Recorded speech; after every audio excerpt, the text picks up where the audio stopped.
Hello and welcome to another episode of the Thriving Metabolism, where we discuss everything that impacts your hormones and metabolism so that you can take control, repair the damage, and lose weight consistently without making yourself miserable in the process. Most weight loss strategies and diets actually do harm to your metabolism, resulting in further weight gain down the road. And it can be a particular challenge for women over 40 due to hormonal and metabolic changes. So it's my mission to empower you so that you and your metabolism thrives and you never have to go through diet misery again. I'm Louise Digby, registered nutritional therapist, weight loss expert, and founder of the Nourish Method to Lasting Fat Loss. So I've got a question for you today. Is stress blocking your weight loss? I'm here today to talk to you about something that is the bane of my life, because it's the bane of my clients' lives and therefore mine. And this is a really important conversation because one of the biggest blockers to shifting the fats, particularly the belly fats, which is the bit that most of us are particularly bothered about, one of the biggest blockers to shifting that is elevated cortisol. So cortisol is one of your stress hormones. And we have several, and cortisol is one that we talk about a lot because cortisol is the one that can become chronically elevated, which means that you spend too much time with cortisol being elevated. And there are times during the day when cortisol should be elevated, and there are times when it should be lower, but it needs to be within a certain range. And we don't want it staying elevated or staying really low either. Those fluctuations are what get us through the day. Cortisol elevates in the morning and wakes us up. And when it comes down in the evening, it helps us to unwind and to prepare to go to sleep. And so when there's any issues in that pattern, then we can start having issues with our energy, with our sleep, with anxiety. And in some cases, in many, we can get stubborn weight as well, particularly around the middle, even if it's quite a subtle elevation in cortisol. So it might be a subtle elevation that doesn't necessarily impact your energy or your sleep, but perhaps there could be enough of an elevation that it causes an increase in blood sugars. And it may just be very marginal, and that may well keep you in fat storage mode rather than fat burning mode. A lot of people's initial response to talking about cortisol is, well, I don't think I'm stressed, so I don't think this really applies to me. There must be something else that's causing my belly fat. And of course, that is very possible. However, the women that we work with in the Nourish Method, they really fall into the age range of 35 to 55. And we usually work with that specific age range because that is the time when your hormones are starting to change. So from about the age of 35, your sex hormones are starting to decline gradually. And they can be up and down and all over the place, but overall, they're starting to decline as you approach menopause, which is usually around the age of 51. But it can be much earlier, it can be much later. And when you're going through that transition, the transition that's actually happening in your body is your ovaries, which produce your sex hormones, they're starting to wind down and they're starting to basically shut down as they run out of eggs. And when that happens, your stress glands, which are your adrenals, they start taking over the production of some of these sex hormones.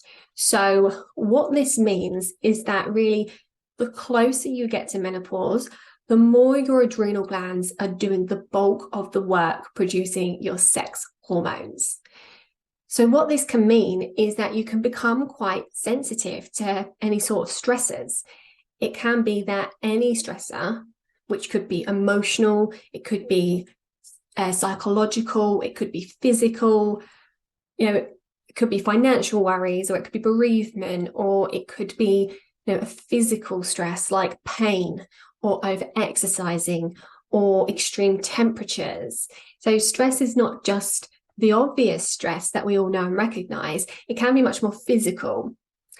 So those sorts of stresses, we become much more sensitive to or less resilient to them, because your stress glands, not only are they having to produce your stress hormones, which help you to have enough energy so that you can respond appropriately to the stresses, but they're also having to produce your sex hormones. And because it's so much more important that your body can respond to stress and danger than it is to be able to produce these sex hormones, which ultimately are there for you to reproduce, the preference is always for producing stress hormones. And that happens whatever age you are, but particularly around the time of menopause and afterwards.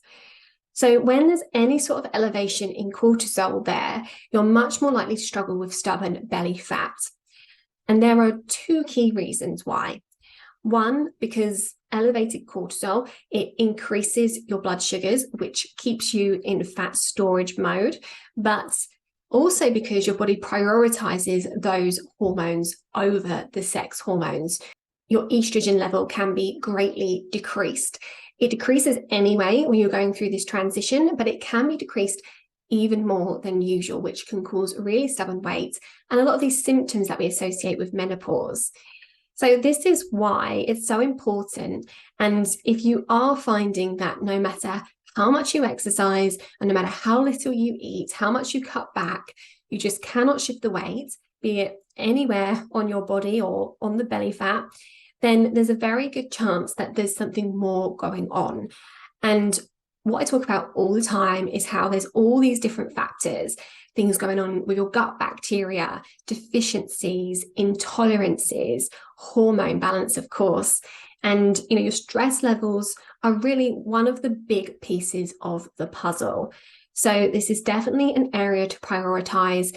And on that note, I want to talk you through some key habits that are really going to help you to start lowering your cortisol. And if you do them fairly consistently, then that's when you're going to see results. As with anything, consistency is key. You don't have healthy teeth because you once brushed your teeth. You brush your teeth twice a day to keep them healthy. So it's the same with anything, particularly when it comes to managing cortisol levels, managing stress. We need to do things consistently, not just when there's a problem, but also, when we want to be preventing problems as well. So these are things that you really want to be thinking about incorporating into your everyday life. And I recommend just starting with one thing and building on it gradually. And the best way to build a habit is to stack it. You want to stack it on something else. So it might be that you do the same thing every day at the same time. For example, brushing your teeth. Or it might be making a cup of tea that you do, regularly day in, day out, almost without fail. So a good idea is to build a habit on the back of that or on the front of that to help you do it consistently. So think about that when you're trying to add in new habits. And crucially, just add one thing at a time, because the chances are you're probably not going to manage to do it consistently if you try to do too much at once. So let's get into it. Let's talk about these habits to help you lower cortisol levels. So the first thing, and by the way, this is just a couple of things that you can do. There are so many things that you could do to help reduce cortisol, but I would be here all day talking about it. But hopefully some of these things might inspire other things that you could do, or things that might work for you individually to help you bring down the cortisol. So the first thing is to take a little bit of time each evening, and I'm talking maybe 10 minutes, to just get things ready for the day before. Many women tell me that one of the big stresses each morning can be finding something to wear when you're not feeling happy and comfortable in your body. So what you could do is choose an outfit the night before, so that when you get up in the morning, you've just got to throw it on. It saves you a little bit of time, it saves you a little bit of stress, and it's one less decision you have to make first thing in the morning. When your cortisol levels are increasing anyway, because that's just naturally what happens, we don't want to exacerbate that anymore first thing in the morning. So it might be choosing outfit, it might be that you throw a couple of ingredients in a bowl so that you've got breakfast almost ready to go first thing. Again, make your morning easier. Next, a couple of things that are exercise related. So many of the women that we work with are doing quite a lot of exercise before they join us, and they're often doing quite intense exercise and really punishing their bodies. And it's not always the best approach to take to lose weight when your body has this poor cortisol resilience, because we've already spoken about how your cortisol levels might be a little bit higher because of this lower resilience during this time. But when anyone exercises, the cortisol levels increase. It's just a natural thing that happens. And that helps with muscle repair. But we want to bring that cortisol level down again after exercise. And for some people, that really intense exercise can really raise the cortisol level, and they can have trouble bringing it down again. So there are a couple of considerations to help really limit the impact of that elevation of cortisol when you're doing workouts. So one thing, when you finish working out, we really want to warm down thoroughly. And this is really important. And I think so many people skip warming down. Warming down is very important for your muscles, of course. It helps to kind of clear the lactic acid buildup. But more importantly, it helps to really bring that cortisol level down again. So with a warm down, a lot of people will maybe just, walk on the treadmill or cycle slowly to bring down their heart rate. But we want to make sure that we're incorporating a bit more than that and going a little bit further than the average stretches and gentle cardio. So we could add in a little bit of deep breathing, just for a few minutes, which will really help to just lower your cortisol level after exercise. And, a good idea can be, if you're heading home from the gym in the car, you could put on some chilled out music, just to help bring you back down and relax you after that workout, particularly if you're doing an intense workout, and particularly if it's not in the morning, if it's in the afternoon or evening. And while we're on the subject of breathing, there is so much research on belly breathing or diaphragmatic breathing for lowering cortisol. And it could just be a couple of minutes where you just do some really controlled, slow, deep breaths into your belly and just stopping and trying to still your mind for a few minutes. Now, what this does is it helps to stimulate the vagus nerve, which is a huge nerve that runs from your brain all the way down through your gut. And when we stimulate that vagus nerve, it stimulates the parasympathetic nervous system, which is calming. And as women, we're always go, go, go. And, we're working, we're running errands, we're cleaning, we're cooking, we're planning, we're organizing others. And, so many that I work with, they never really truly stop. And so many really struggle to relax. And if that's you, then you're almost certainly spending all of your time in the sympathetic nervous system, which is your fight or flight state, your go, go, go states. And the opposite of that is the parasympathetic nervous system, which is your rest and digest state. And when we're in the parasympathetic mode, that's when we're repairing, that's when we're healing, and your body is really going to struggle to burn fat when you're in the go, go, go mode. So we need to be taking ourselves into that rest and digest mode intentionally each day. And just taking a minute to do some deep breathing is one thing that you can do to help with that. Another thing is to not go too crazy with the fasting. So fasting can be a really effective tool for improving your weight loss, but that's if everything is in balance. And what I find with our ladies in the Nourish method is that fasting can really exaggerate what's going on. So if you're not doing so well and you've got imbalances like your blood sugars or your cortisol or your sex hormones or your thyroid, then fasting can sometimes make those things worse, which can be why not everyone gets on very well with fasting. What we find with our ladies is that if we bring in fasting a little bit later, when they've been working on these other areas, to get their bodies properly supported and nourished, then when we bring that fasting in later, it actually works so much better and they get on with it much better as well. It kind of fits into their lifestyle better. Too much fasting can cause elevations in cortisol because undereating or starvation can raise cortisol. It's like a survival response. And it can also suppress your thyroid function as well. And so if there's any thyroid issues, we really want to be cautious and perhaps stick to much shorter fasts. So there we have it, some simple but effective ways to lower your cortisol and support your fat burning. Okay, now it's time for my favorite fact from the past week. And today the fact is this: drinking decaf coffee prevents caffeine withdrawal symptoms. Weird, right? This was a really cool study on people who drank at least 3 to 4 coffees daily, which they defined as heavy consumption, interestingly. What I love about the study is that one of the groups they studied knew they were drinking decaf coffee, whereas one of the other groups thought they were drinking normal coffee.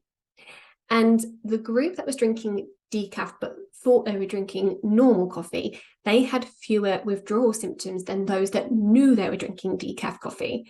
So a clear placebo effect. The group that knew they were drinking decaf did also have fewer withdrawal symptoms than the ones that were just drinking water. So I think the clear takeaway here is that if you're trying to reduce or give up caffeine, switching to decaf to aid the process is going to make it easier. And if someone you know needs to cut down on caffeine but can't face the withdrawal, just make them decaf without them knowing and they'll probably be fine. One of the reasons why decaf might help is because decaf isn't completely caffeine free. It just has less caffeine in than normal coffee. And it also has other stimulants in that aren't removed in the decaffeination process, which will go some way towards preventing a complete withdrawal. Okay, now it's time to go through a listener's letter. And this one is about chocolate. She said, "Hi Louise. I've read in the news that certain brands of chocolate have been found to have high levels of lead and cadmium. I found this really concerning, but I really don't trust what I read in the papers anymore, so wondered what your thoughts are on this, please. Thank you." This is a great question, and it's funny actually. I'm part of a community of nutrition practitioners who are, all properly qualified and regulated, and one of the members shared this story in a bit of a panic because, not the chocolate. And I felt a bit panicked too when I read this because it's like my one thing. It's my one thing that I just could not live without. I eat a little bit too much chocolate, albeit dark chocolate. And it's depressing when we read stuff like this because sometimes it seems like all the good stuff or the stuff that we thought was healthy isn't. So if you didn't see this news, I think it was 28 brands of chocolate were tested, and all of them contained elevated levels of lead and cadmium. And it was a lot of the sort of high-end bars too. So my favorite, green and blacks, was one of the worst. I had a look at the list to try and find brands that we have here in the UK that are good. And I could only find one, which was Ritter Sport 81%, which you often see in Lidl. So that was depressing. The milk chocolate bars are better. Basically, the lower the cocoa solids, the lower the amount of these heavy metals that are going to be in there. But we often recommend having over 70% cocoa solids if you're trying to minimize your sugar and get the benefits of the cocoa solids. So the Ritter Sport 81% was the only one I could see on the list that was okay. But my nutrition community had a long discussion about this research, and the overall consensus between us nutritional therapists was that the amount of lead and cadmium in the chocolate is small, and you'd have to be eating loads of it to be a real issue, we think. Plus, you have to put it in perspective and look at the whole picture. For me, I eat fresh, clean, and a balanced diet, and I avoid other sources of toxins and pollutants as much as I can. So my system can hopefully tolerate the exposure. So I hope that helps. As with most things in nutrition, it's about everything in moderation, and I wouldn't worry too much about it. Thank you so much for joining me today. If you'd like to talk to me about anything that I've discussed in this episode, you can reach me on Facebook and Instagram by searching @Louise Digby Nutrition, or you can email me with your question to be answered on the podcast by emailing louise@louisedigbynutrition.com. And if you're enjoying this podcast, please head to wherever you get your podcasts, Apple Podcasts or wherever it may be, and leave a 5-star review and make sure you hit follow. Thanks again, and I'll see you next time.